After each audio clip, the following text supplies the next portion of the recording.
Next question, the member for Oshawa. My question is to the Premier.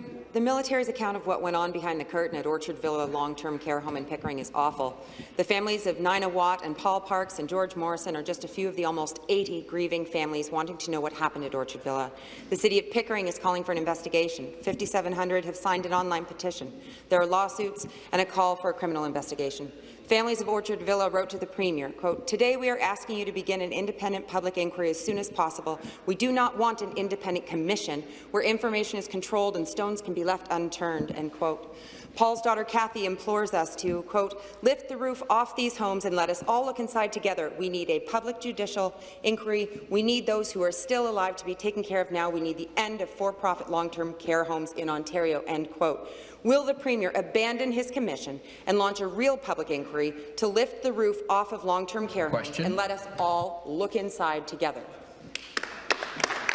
Mr. Long-Term Care.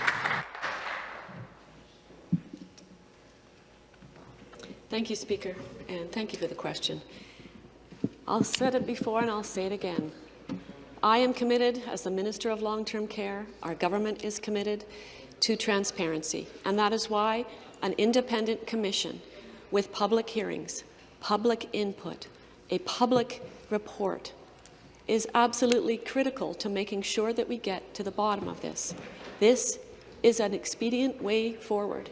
Our government had been making progress on addressing the redevelopment and the capacity issues in long-term care that had been so long coming, so ignored, so neglected for over a decade.